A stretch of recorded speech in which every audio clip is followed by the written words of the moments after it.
Everybody. Welcome to Quarantine Quarters. This is Ellen. Just giving you a little introduction. I'm one of the co-founders of Green Buffalo Productions. I have with me Maddy Sedlor. She's a co-founder as well. Give us a little intro for yourself, Maddy. Hey, everybody. I was talking, but I was on mute. If this is how this is going to go, it's going to be real fun. Hi, I'm Maddy. I am one of the co-founders of Green Buffalo Productions, and I'm super excited to be getting back to some quarantine quarters this week. Hooray! I just wanted to introduce Layla Gentil as well as Zach Hattrick, who are always here to help us with everything we might need. Both Layla and Zach are writers, directors, and gearing up to be producers with us at Green Buffalo Productions. Basically, like I said, they're here for us for everything we might need. Zach is our pretty cool video guy, which is our unofficial official title for him. He helps us out with all of our film needs. And Layla is actually, cool fact, fun news, going to be starting up some podcast work with us as well very soon, which kind of brings us to one of our very exciting things that we started this year, the Green Buffalo Patreon. Layla and Zach, why don't you say a little quick hello, and then maybe Maddy can talk about Patreon because she's our Patreon wizard. Hi. I didn't know what title I should give you. Wizard, sure. I'm Layla. I don't know where Zach is, but he's here. He's here in spirit, or he's muted. He's here. He doesn't like to talk to you guys. I'm just kidding. Go ahead, Maddy. Yeah, I can talk a little bit about our Patreon. I'm also multitasking and putting this on Facebook, the wonderful YouTube link. So Patreon, if those of you who don't know what it is a really great way to support smaller projects and businesses such as ourselves. We started this Patreon during this pandemic, and we are just overwhelmed with how much support we've really been getting through this platform in the middle of a pandemic. Like, we're in awe of the people who have supported us so far. So just really quick to say a quick thank you to our Patreon subscribers: Katie Schwebka, Ryan Schlia, Wayne Conover, Sean Cheeky, Leslie Cairns, Sarah Henderson, Zoe Curiazis, Leslie Lusterman, Kelly Buth, Scott Seifritz, Elizabeth Pope, Lori Mara, Gwendolyn Davis, Laurel Walford, and Pete Sheldon, who wrote a play tonight. Woohoo! Thank you so much for your patronage. It really helps us pay for things while we are on hiatus from live theater. We have a storage space that we can pay for now, and we're gearing up to do some of our features, whether it's going to be remote or live or however we're going to make it happen. And it'll help us pay our actors and pay for the space. And it's really something that will help us grow even in a time where we feel like we've been standing still. So thank you so much. If you'd like to be a patron, we will post the link in the comments. Really excited to... Thank you, Ellen, for posting the YouTube link because I couldn't find it. But I will post in the comments how to sign up for Patreon with our link. It's super easy, and you can come in at any level. We have from $5 to $75, and this is a monthly payment that you would make to Green Buffalo Productions, and you get some cool stuff like when you do this. It's not like you just give us money and then like we just say thanks and we like clock out and don't care. We give you things. We send out poetry postcards that Layla and Ellen write because they are wonderful poets and writers. We have just put up for our quarantine quarters a submission form where you can go ahead and suggest prompts such as setting and props and lines that we would use in our actual quarantine quarter. So it really puts you in front of the action. For a little bit more money, you get personalized messages from cast members like, I know we're doing this for Paradise. I'd like to do it for other things. They're personalized messages from characters. It gives me more work to do. So, I mean, like, if anything, just make more work for me. We do have our spooky one-act plays are all posted on our Patreon, so that if you enjoyed them in October, or if you missed them, you can see them there, as well as commentary tracks for our patrons as well. So that's super cool. We will have some special play podcasts, such as 2018 Emerald Terrace, which is a variety of writers writing about living in the same apartment complex. And those plays will be ranging from sci-fi to comedies to dramas to holiday plays to everything under the sun. We're working really hard to get that to you, as well as get it to you safely with the safety of our actors in mind. And of course, we have Almost Paradise, written by yours truly, who is almost halfway done with the entire series. And that's going to be a really fun play that takes place in a Bachelor format. It's kind of a pseudo Bachelor slasher podcast. And we are still looking for people. If you are interested in being an actor for Almost Paradise or for the Quarantine Quarters in general, just send us a quick little message to greenbuffaloproductions@gmail.com. We'll be happy to take a look at what you're interested in, and we would love to have you either for the Quarantine Quarters or for Almost Paradise, whatever kind of works out with your schedule or with your skill set. The best way to audition for Paradise, though, is to tell us that you're interested, so that we can put you into one of the readings that isn't public. They're private readings that really just help me develop the script and the characters, as well as we talk about characters and everything like that, you know, fun actory stuff. But yeah, so that's pretty much Patreon. Once again, we'll put that link in the comments for you so you can take a look at it yourself. $5 honestly goes such a long way, and we're just so thrilled with everybody who has helped us so far. I talk way too much, so please cut me off. Somebody for the love of God, stop me. I'll just mention that we have along with Patreon, we have the spooky one acts that we had just finished back in October for what is usually a live show, but we switched to film to keep everybody safe this year. But there's an extra film on Patreon written by Justin Pope called What's in the Box that we did live for a theater production last year, but we adapted it to film. I directed it and edited it this year for film, and it's on Patreon exclusively, so that's an extra treat for you. We also just released a commentary track for all 7 of the films put on Patreon too, so that's another cool thing you can get when you join. We always have our Black Lives Matter slide on this stream because we want to make sure that we're still addressing that the systemic racism in our country is still an issue, even though the topic isn't necessarily trending all of the time. So if there's anything that you wanted to, if you had any questions about that, or if you had anything that you wanted to address or anything like that, send us a quick message and we can go through that. Oh my goodness, I just lost my slideshow. We have the of course. I know that Buffalo Theater Workshop was next. Layla, do you want to talk about that really quick? Sure. So the Buffalo Theater Workshop was started by a wonderful, wonderful friend of ours, Emma English.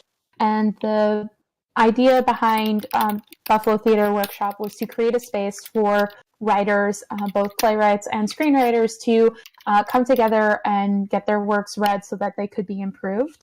A lot of the times, writing is a very independent, solo process, and sometimes it's really nice to have someone else listen to your work because you're so often in your head and listening to your own words that it's really nice to have someone come in and go, hey, maybe you could improve the way these people talk so they don't sound like robots. Or, you know, it's usually nicer comments than that. But just as an example, it does help to have someone else review your work.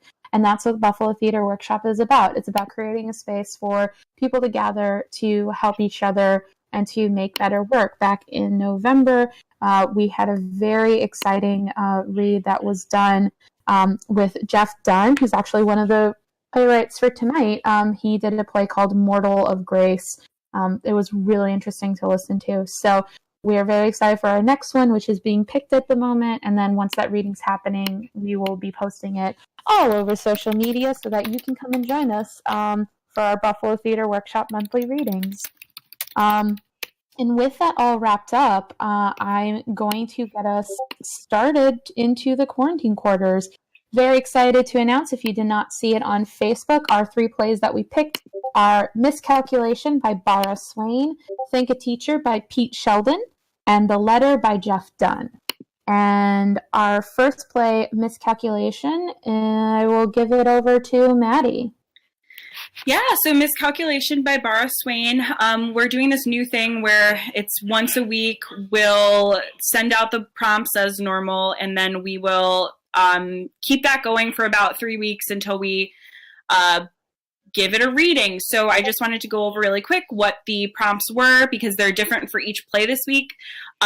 So the dialogue options were, why did you lie to me? Sorry, I've got one more. Better safe than sorry. The props were a diary, an empty forum, and a corkscrew. And the settings were a grocery store, a post office, and a dining room. Thank you again, Bara, for sending in this play. I had a lot of fun reading it. Really excited to hear it out loud. And it looks like Brandon and Mariangela will be playing Bill and Jill, and I'll be reading the stage directions. So looks like our actors are ready, and I'll get started. Jill and Bill enter the frame. They gasp when they see each other. Jill's hands are behind her back, so are Bill's hands. They look at each other suspiciously. What are you doing here, Jill? What are you doing here, Bill? They stare at each other. You first. No, you first. I'm mailing a box. I'm mailing a bill. What bill? What box? Christmas tree lights. For my father. Verizon cable. For December. You don't have a checkbook? Your father is Jewish. What's that got to do with the price of tea in China? What are you implying, Bill? You sound stodgy. Did you know that? Well, I'm implying that my father's religion is irrelevant, Jill. You sound critical. Did you know that? I concede, Bill. You made a valid point. But wouldn't it be cheaper to use Venmo? Excuse me? Venmo! Your father can buy his own Christmas lights. Well, I concede too, Jill. You made a valid point. But wouldn't it be cheaper to use online banking? Online what? Banking! You can save on a stamp! Well, I wanted to take a walk. And so did I. They both nod. So, why are you sweating, Bill? We're a block from home. Well, why are you sweating, Jill? Was the return envelope too heavy to carry? If you must know the truth, I was reading takeout menus along the north side of the 9th Street, on the restaurant windows. If you must know the truth, I was reading the New York Post along the south side of 9th Street, off the newsstands. The Post has a conservative bias, Bill. I'm disappointed in you. And I'm disappointed in you, Jill. What did I do? It's what you didn't do. Like, learn to cook. Didn't I make you your favorite breakfast this morning? Kellogg's Rice Krispies and a bowl of milk. And did you hear a snap, crackle, pop? The cereal was soggy, Jill. And did I hear an expression of gratitude? It was an effort for me to cook, Bill. Well, it was an effort for me to eat, Jill. I don't know how to respond to that. Because you can't argue with a fact. No, because you hurt my feelings. I know my limitations, Bill. That's more than I can say about you. Are we still talking about your kitchen skills or your limited vocabulary? Well, at least I don't speak in an antiquated language. I beg your pardon? The price of tea in China? Who says that anymore? Kim Jong-un? Kim Jong-un is Korean. Yeah? Well, that's what we're having for dinner. Happy anniversary, Bill. Happy anniversary, Jill.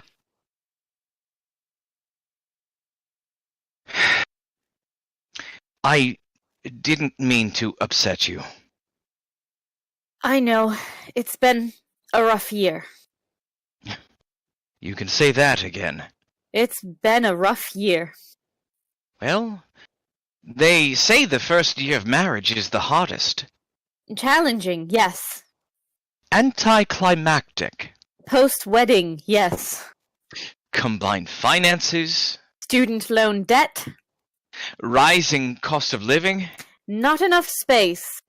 Family engagements. Ugh. Oh, 1 year. Not everyone makes it through the first year of marriage. no, they don't. Cher was married to Greg Altman for 9 days. Mario Lopez was married to Ollie Laundrie for 2 weeks. He cheated on her at his bachelor party. Really? In 2004. He called it a miscalculation. And you know that how? My stepmother read his memoir 3 times. It's her favorite topic of conversation. I like Vicky. She's a keeper, Dad says. He bought a subscription to Hulu so she could watch Saved by the Bell at a moment's notice. I don't understand the attraction, Bill. Well, I'm about to tell you that, Jill. See, Vicky likes revisiting her alma mater. They live in Bayside, Queens. Bayside High is set in Los Angeles. Ah, my father dotes on her. He'd do anything to make her happy. Even watch The Wedding Singer on 3 consecutive date nights. After my dad and Mario Lopez, Vicky is smitten by Drew Barrymore. Your father and stepmother are made for each other, Bill. Yeah, those are my exact sentiments, Jill. Oh, I envy them. Jill changes the subject. Drew Barrymore and Jeremy Thomas were married by a clairvoyant minister. It lasted for 2 months. They only dated for 6 weeks. Do you remember our first date, Bill? I'll never forget it, Jill. They both smile and nod their heads. Jill breaks. 365 days of marriage. It's a milestone, right? I mean, Britney Spears was married to Jason Alexander for 55 hours, and she wore distressed denim and a crop top. You look beautiful. Thank you, Bill. Well, you can't argue with fact, Jill. Bill breaks the ensuing silence, his tone stern. What's behind your back, Jill? What's behind your back, Bill? Well, you first. No, you first. Why don't we count to 3? Okay. 1, 1, 2, 2, 3. 3. Reluctantly, they draw their hands from behind their backs. They both gasp. What are you doing with my diary, Bill? What are you doing with a passport application, Jill? You first. No, you first. Well, I was putting away the ice tray this afternoon. But you never put away the ice tray, Bill. That's something I can count on. And I stumbled upon your diary behind a bag of frozen corn. Did you read it? No. Okay. I browsed it. What? I'm on page 73, line 8, and I quote, I don't know how I'm going to tell Bill that I'm in love with... is it Andy or Randy? Your cursive is illegible. Randy, with an R. And who's Randy? I met him at my bachelorette party. It was a miscalculation. asshole. I didn't mean to fall in love with him, and when he moved to Australia... Austria. Page 30, line 5. He moved to Austria. So now you're going to criticize my spelling skills, Bill? So now you're going to criticize me for criticizing you, Jill? Jill appears miserable. Bill breaks all ensuing silence. He is earnest. Why did you lie to me? I didn't lie. I withheld. I can relate to that, Jill. You can, Bill? I just mailed 6 boxes of my belongings to Bayside. Queens, not California. I didn't take any community property, except for the stainless steel cutlery. It was a wedding gift from my cousin Cody. Do you remember him? He was a contestant on Chopped. You met him briefly at my bachelor party. You didn't sleep with him too, did you? Oh, what kind of woman do you think I am? Is that a rhetorical question? I don't even know what that means. And you don't need to. Anyway, I didn't think you'd need the flatware, or miss it for that matter. Otherwise, I wouldn't be telling you this. Thank you. I appreciate your candor, Bill. You're welcome, because, frankly, my dear, I don't give a damn. Gone with the wind! Oh, precisely. So here's my plan. Tonight, I'm going to embark on another journey. I'll board the F train to Queens and move in with my father and Vicky. Temporarily, of course. Of course. Do send them my regards. With pleasure. And what are your plans for this evening, Jill? I'm going to fill out my passport application and dream of my next adventure in Australia. I've been studying the language for months, Bill. No worries, mate. Good day. Have a go, you mug. Crikey! Excellent, Jill. I'm glad you're interested in something other than, well, yourself. Thank you, Bill. Oh, wait a minute! Bill and Jill reach down. They each pick up a shopping bag. I have a surprise for you, Jill. I have a surprise for you, Bill. Well, you go first. No, you go first. I have an idea. Why don't we do it together, in unison, for the first and last time? On the count of 3. 1, 2, 2, 3. 3. Bill holds up a corkscrew. Jill holds up a bottle of wine. They both laugh. Oh, how thoughtful of you. What should I call you now? Bill is fine. And how considerate of you. May I call you ex-wife? Certainly. Well then, unhappy anniversary, Jill. Unhappy anniversary, Bill. As the lights fade, Bill takes the wine from Jill, who starts to open the bottle of wine. End of play. Great job, everybody. That's Bill chugging it. I'll hand this over to Ellen with Thank a Teacher by Pete Sheldon. Yes, thank you. Thank you for reading that awesome and goofy play. You too, and Maddy for the stage directions, and Bara for writing that play. Before we start reading the next play, I just want to acknowledge those great, awesome patrons. Again, I just threw the link in the live chat of our YouTube video. Let me find our list of patrons because I don't have everyone memorized. I know it's hard to believe. Here we go.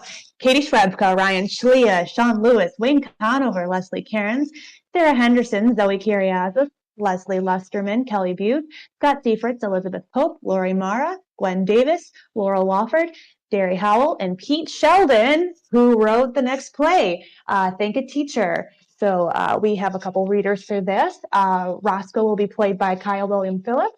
Jenny will be played by Mariangela Mercurio, and Ron will be played by Brandon Machajewski. Did I say that right? Machajewski. There you go. Thank you. And I will be reading. You're the only one I don't really know too well yet. So sorry about that. And I'll be reading stage directions. Okay. You can call me whatever you want. Just don't call me late for dinner. Next one. All right. So this is thank a teacher.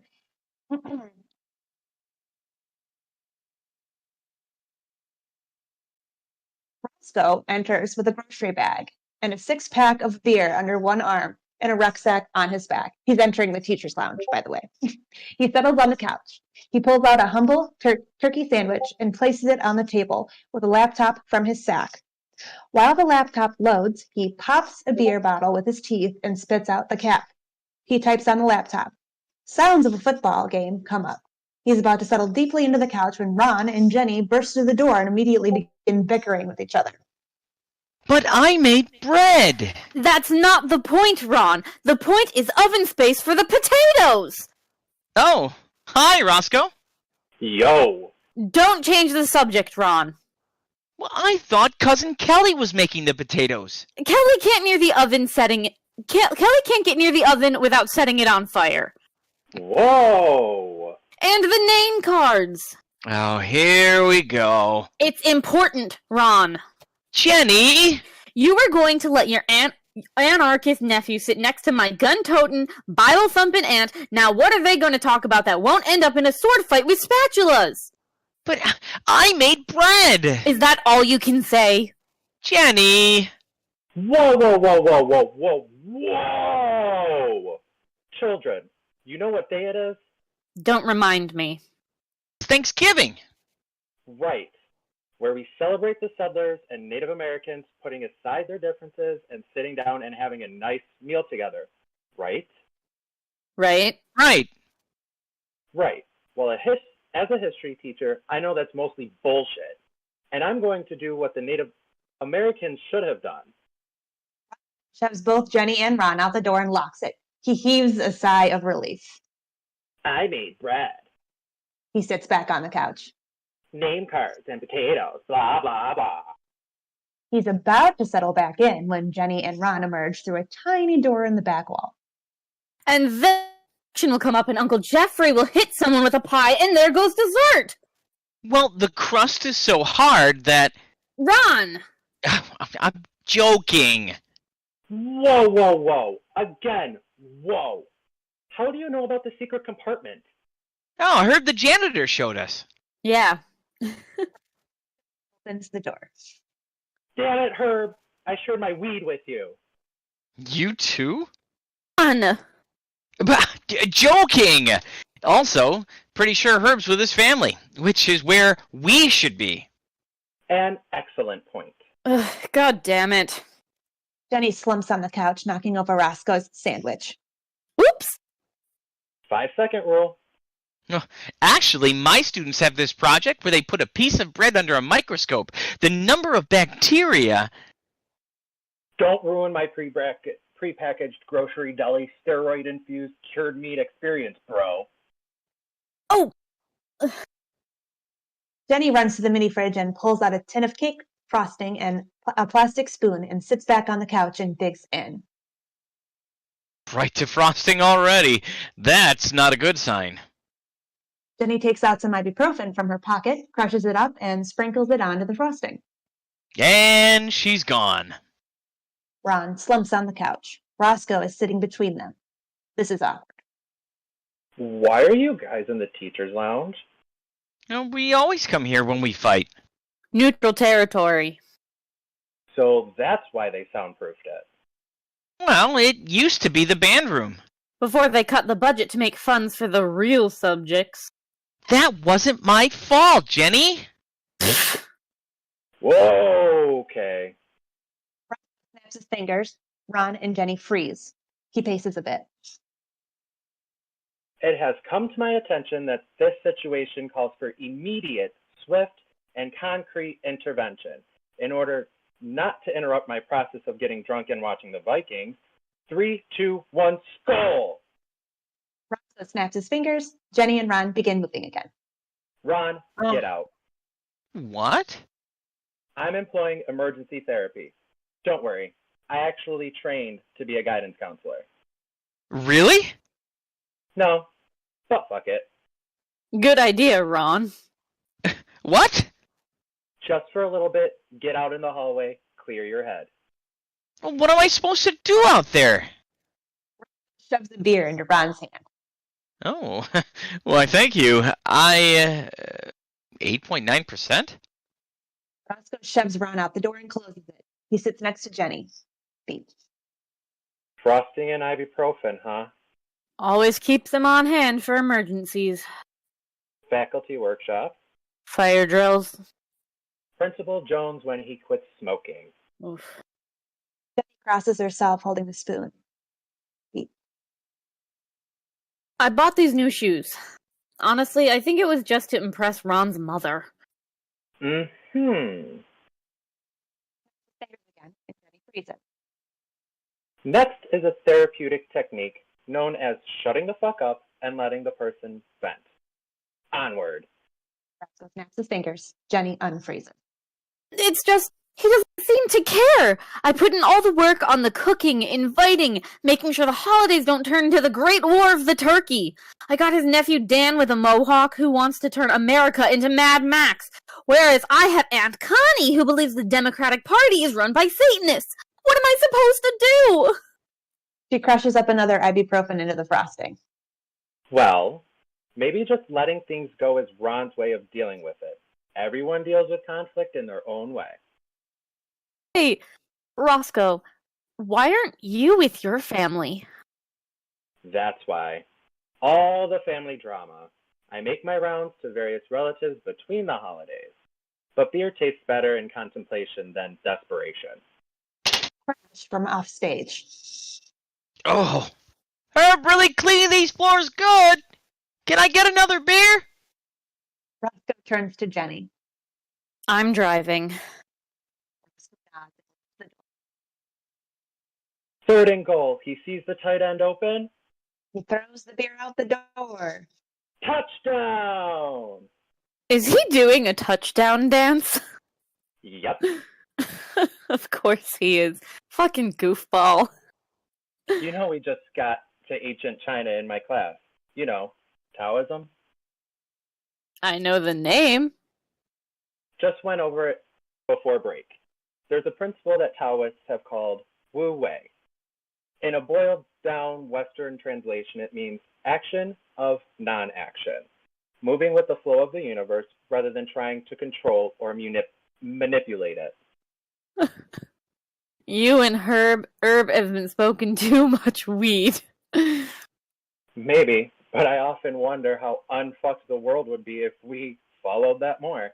So, not organizing the dinner table like a sudden death game of hockey? Roscoe is about to respond, but drinks instead. Oh, fuck you.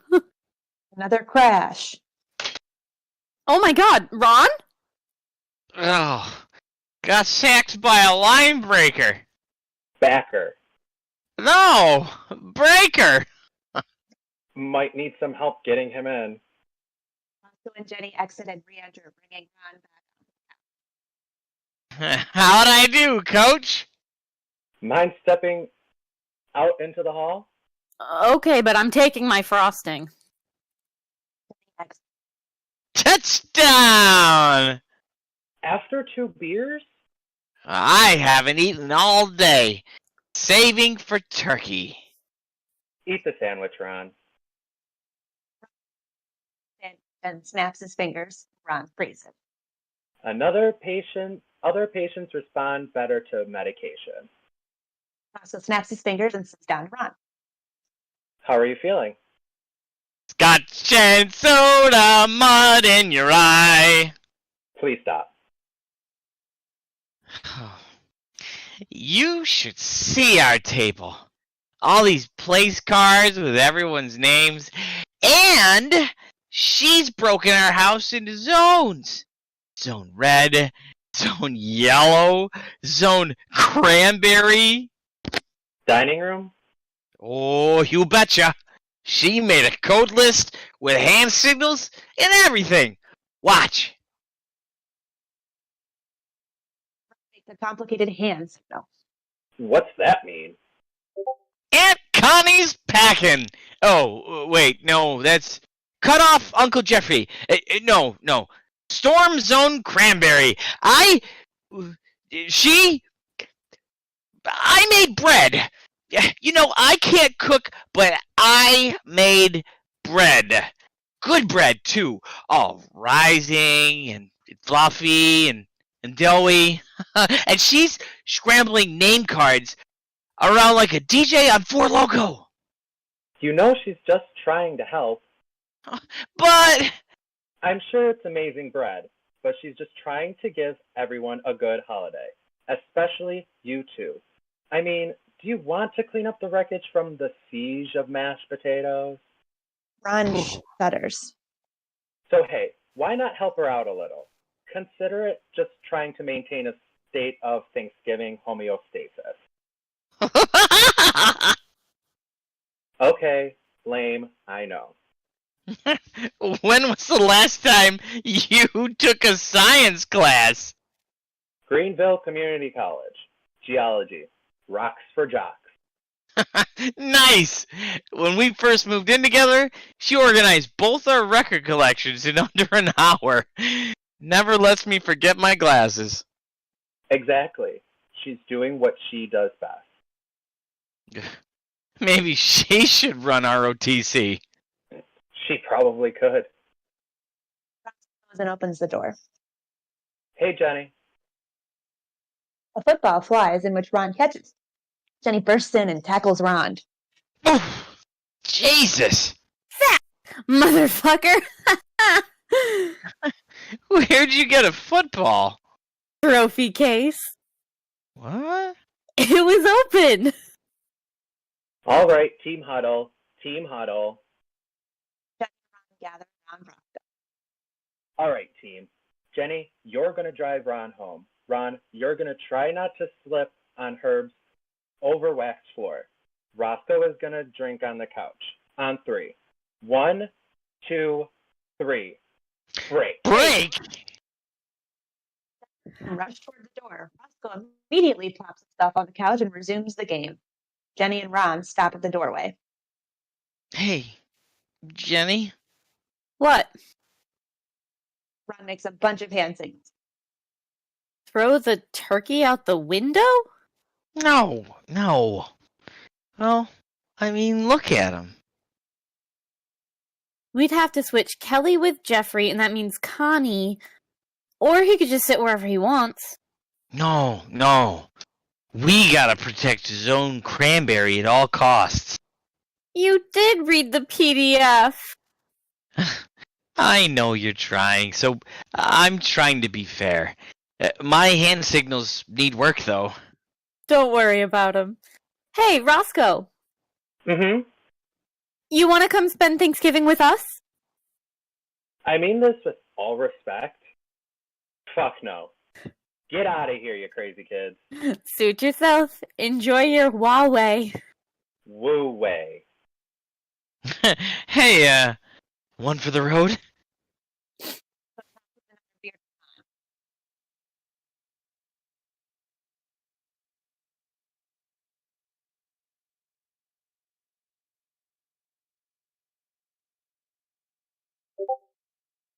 Thanks for the battle, Juice. Okay, Crazy Legs, and that bread did look pretty fantastic. Ron breaks out in touchdown dance. Okay, no touchdown dancing until we get home. Ron and Jenny exit. Roscoe then sighs and settles deeply into the couch. Quite content. You know they'll be back here, right? Because, well, I'm a history teacher, and history tends to repeat itself. Pulls out another sandwich from his grocery bag. Why else do you think I got 2 sandwiches? He takes a bite and chews philosophically. But there's also those small pockets where it's actually pretty peaceful. You only get them for a short time, so you might as well enjoy them. What Thanksgiving is all about, right? Creating a time of peace in the midst of absolute animosity. She's right. I've been smoking too much herb. Hey, Herb! Herb! The lights start to dim as the noises from the game increase. Blackout. Shoot! Touchdown! Woo! All right. End of play. Thanks, guys, for reading that. That was fun. Thought we would do a Thanksgiving play, even though Thanksgiving is over. I wish we could all be together, but yeah, I guess that's the way to do it, is in the teacher's lounge. All right. Before we move on to Layla, you want to read out our patrons one last time, and then we can read the last play and get out of here? Absolutely. So I want to just thank all of our wonderful patrons: Katie Schwebka, Ryan Schlia, Sean Lewis /Cheeky, Wayne Conover, Leslie Cairns, Sarah Henderson, Zoe Kiriazis, Leslie Lusterman, Kelly Buth, Scott Seifritz, Elizabeth Pope, Lori Mara, Gwendolyn Davis, Laurel Walford, Derry Howell, and Pete Sheldon. Thank you all so, so much for your support and your dollars, because it actually goes a long way to helping us keep afloat during these very interesting times. And with that, I'll be getting started with the play called The Letter by Jeff Dunn. Jeff Dunn's prompts were, the dialogues were, we were all 13 once. Can you read my mind? If you don't have something nice to say, don't say it. He only had to use one of those lines. I believe he actually used all three. All three props had to be used, which was an ice cube tray, an unopened letter, and a seashell. And the setting is a walk-in closet, an apartment building lobby, or a kitchen. And with that, I'm just going to make sure that we're all set to go. I believe all my actors are ready. Yep. So we are going to get started. The Letter by Jeff Dunn. It's a dingy kitchen in a house converted into multiple rental properties. Kyle is sitting at a small table staring at a sealed envelope. There is a partially filled glass of iced tea near it. He's holding a chipped seashell, running his fingers along the edge over and over. After a moment, Mandy enters with an empty glass in her hand. She was heading for the refrigerator, but stops when she sees that Kyle isn't moving. Is this some kind of Zen thing? Kyle? Huh? Oh. Hey, Mandy. Kyle goes back to staring at the envelope. What's that? This? He points to the envelope. This is an inflamed appendix that has just... Oh, please, don't. If you don't want to talk about it, just... Sorry. So it's something serious? What? Whenever you're dealing with something important and you don't know what to do, you turn to making organ jokes. Bad organ jokes. I don't do that. Every time. But anyway, I'll leave you be. I just came in to get a refill. The iced tea? It's warm. I took the last a bit ago, but I made more. Thanks. During the next few lines, Mandy goes to the fridge, opens the freezer apart, and takes out an ice cube tray. She puts some ice in her glass, then replaces it. She then pours herself some iced tea from a pitcher in the fridge. Sure. So what's in the envelope? A letter, I'm guessing. Don't know for sure. It got delivered this morning. The mail doesn't usually come that early. It was a special delivery. Western Union, I think. Are they even still in business? Apparently. So what does it say? Don't know. I haven't opened it. And you won't know unless you do. That's how letters work, Kyle. It's from my dad. I thought you weren't on speaking terms. We're not. Mandy comes over and sits at the table. How did he get your address? Kyle just shrugs a no idea response. When was the last time? Not since he left. Long time ago. Let's see. Ennis was born that year, so I would have been 13? 12? No, it was summer, so 13. What do you think he... with the letter? Don't know. I can't imagine what he could possibly have to say to me, especially in a letter. Maybe he wants to connect again? Maybe he... Doubt it. And if he does, that's too bad for him. Are you going to open it? I don't know. You must at least be curious. Of course I'm curious. What kind of question is that? Didn't mean to. I'll let you just... No, please. I'm sorry. I don't know what to do. You know, it has me kinda on edge. Yeah, I can imagine. I'm sorry, I don't know what to say. I don't want to pry, you know? It's okay. I'm glad to listen if you want to talk, though. You know that, right? Or I can see if Alex is awake if you'd rather talk to him. Actually, I'd rather not talk to him. Is everything okay between you two? Yeah, it's all fine. I don't know. Well, like I said, I'm glad to listen, if... Thanks. There's a long silence, and eventually Mandy concludes that Kyle would rather just have some solitude. She gets up with her iced tea and is just about out of the kitchen when... He always drank iced tea. Mandy stops, turns around. So naturally, I hated this stuff. For years. But it kind of grew on me. Not sweet like that soda crap that Alex drinks all the time.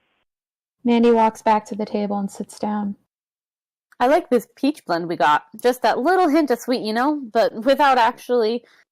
He was a black tea kind of guy. My father. Lipton. Straight up. Each his own, I suppose. They sit in silence. Did you tell your mom about it? She indicates the letter. No. Are you going to? I don't know. I guess it depends on what's inside. Only one way to find out. I suppose. Kyle, what are you afraid of? It's hard to say. I guess mostly I'm afraid of finding out that I was right. About what? About why he left. Why he never came back. So you don't know for certain? Well, that's a stupid thing to say, isn't it? I guess there's no way you could really know. Sorry. I thought about that day, so... Hell, thought about it pretty much every day through the rest of my teens. Wondering how things would have been if I had... If you had what? Just kept my mouth shut. Mandy just watches Kyle. You see, my dad was kind of a lazy fuck. He never did anything to help my mom. Oh, he'd bend over backwards for anyone else, but when it came to our family... I'm sorry. And he was the worst to my mom. He was so awful. Mary, where's my dinner? Mary, how come the clothes aren't folded yet? Mary, do this. Mary, do that. And my mom, she'd never say anything back. She'd just do it. Whatever he asked. Whatever he told her to do. Maybe she just wanted to make him happy. Maybe. But it was really hard to watch. Lily and me, sometimes we'd say stuff to him. You know, tell him he should help out. But it always just ended in a fight. He'd call us ungrateful. We'd call him all kinds of things. And then my mom would come in and stick up for him. Well, not stick up for him so much, just try to diffuse things. She was the president of the if you don't have something nice to say, don't say it fan club. So what happened? Mom was pregnant with Ennis, and it was a really hard one. She was sick a lot of the time. Her doctor told her to stay off her feet, you know, get as much rest as she could. I'm guessing she didn't? She tried, but he wouldn't let her. He'd call her lazy and say she was making excuses. So she'd get up, even though she wasn't supposed to, and do everything. Me and Lily would try to help, but we were in school, and Sorry, this is... It's okay. Really, go on. I mean, if you want to. Anyway, We'd come home to find that she'd been up and doing stuff all day. Then this one day, about a week after school had ended, he came home in the middle of the day. Lily and I were doing chores around the house, and he started in on Mom, making her feel bad for just laying there while we were cleaning. Jesus. Yeah. Anyway, that was kind of my breaking point, I guess. I said some stuff I shouldn't have said. What did you say? I called him a bum. At least that was the gist. I used a few more adjectives than that. I told him he didn't deserve my mom. It sounds like he didn't. No, he didn't. I said some other things too, angry things. And then he got angry and yelled back. I yelled louder, then he started throwing things. I remember him running his arm along a shelf and everything crashing to the floor. A bunch of things broke, including this really cool clay pot that Lily made for him in art class. We used to keep a bunch of seashells in it, and they went flying everywhere. Kyle shows her the seashell that he's been holding. Like this one. Is that why you carry it around? Kyle nods. After he did that, he started to storm out. I should have just let him go. I almost did. You know, I think if he had just left, gone wherever he used to go to, that would have been it. Just one more fight in a long list of... But he didn't. When he got to the door, he turned around and looked right at my mom and said, "You better have that mess cleaned up by the time I get home." Oh my God. That was the breaking point. I picked this up and threw it at him so hard as I could as he was leaving. Hit him right in the back of the head. He points to a spot on the shell where it's cracked. Here, you can see where it chipped. He shows the spot to Mandy. He spun around, and I remember screaming at him, said he was a monster and that we'd all be better off if he just walked out the door and never came back. What did he say? Nothing. He just stood there staring at me and then turned around and left. And that was it? That was it. He never came back. Oh my God, Kyle. It got really bad after that. Everything was in his name. He canceled the credit cards right away, so Mom had to go get a part-time job just so we could buy food. You had the house, right? I mean, if he never came back. For a bit, we stayed there until after Ennis was born, but he had stopped paying the mortgage and they foreclosed on the place by the end of the year. But what about child support or... What? Are you kidding? But he'd have to as a part of the divorce, the courts? What divorce? There wasn't a divorce. Technically, they're still married, I think. Oh my God. So what did you do? We stayed with my aunt for a little while, but she didn't have enough room for 4 more people. Eventually, we got an apartment, and, you know, you do what you have to. I'm so sorry, Kyle. I never had the slightest idea. How could you? Sounds like you're definitely better off without him, but... Kyle looks up at Mandy, wondering what she's planning to say. I hope you don't blame yourself. You were 13, and he's the one who made things like that if... No, but it was my fault, the way it worked out. I don't know. It sounds to me like it was just a matter of time. You couldn't have known what would happen. Hell, when I was 13, I was about as dumb as... No, don't give me that "we were all 13 once" crap. You want to know the bad part? Jesus, that's not the bad part? Here's the real kick in the head. I found out a couple years later that my mom had been planning to leave him. She'd been saving up money for a while, but then when she got pregnant, she decided to stick it out until after Ennis was born, so that she'd have insurance and everything for the birth. Oh my God. Then I went and fucked it all up. He cleaned out Mom's savings, took everything out of the deposit box. Everything. I cost her everything. So don't tell me how we all do stupid things when we're young. There's stupid, and then there's stupid.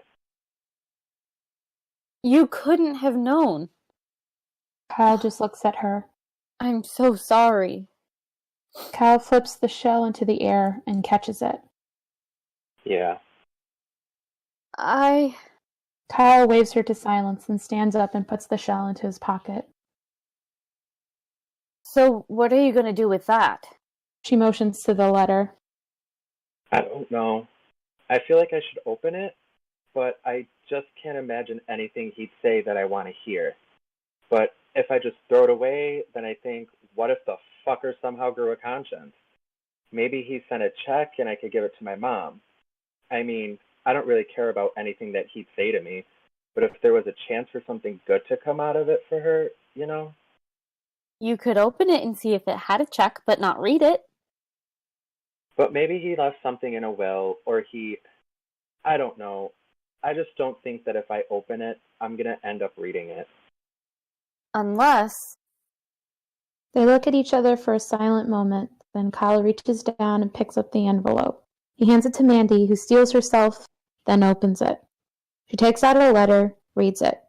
She then looks up at Kyle with an expressionless face, and the lights go out. Thank you so much for reading it. I realized afterwards that I forgot to shout out the names. I had Mariangela, Mercurio, who read for Mandy, and then Kyle was, funnily enough, read by Kyle William Phillips. So thank you both so much for reading. Welcome. You're welcome. Awesome. Well, that's kind of it. Ellen, do you have any last things you want to say? Not too much. I just noticed while we were reading, I had seen on Facebook that Jeff posted that he has a play for sale called Hellbent through Next Stage Press. So I just put the link in our live chat there. So yeah, I mean, if you liked that last play, you can actually support Jeff and buy his play, or pay for it to produce it if you're into that kind of thing, like we are. So that's it for me. Do you have anything, Maddy? Well, one more time, I mean, we could just say a good old hello and thank you to our wonderful patrons. We do have our Patreon link on the video, but that's once again a really huge thank you to Pete Sheldon, Laurel Walford, Gwendolyn Davis, Lori Mara, Elizabeth Pope, Scott Seifritz, Kelly Buth, Leslie Listerman, Zoe Curiazis, Sarah Henderson, Leslie Cairns, Sean Lewis, Sean Cheeky, they're the same person, Wayne Conover, Ryan Schlia, and Katie Schwebka. Thank you so much for all that you do for us. We really appreciate it. A little bit goes a long way. And you could get your name read on the podcast video slideshow thing that we're doing if you sign up for Patreon. That's it. We'll see you soon. We'll have a few weeks and we'll be back with another reading. And if you want to write, we have a writing prompt going out in an hour. So email us now or never, because Maddy and I and also Mariangela have an audition to go to. So let us know as soon as you got it. All right. Talk to you soon. Goodbye.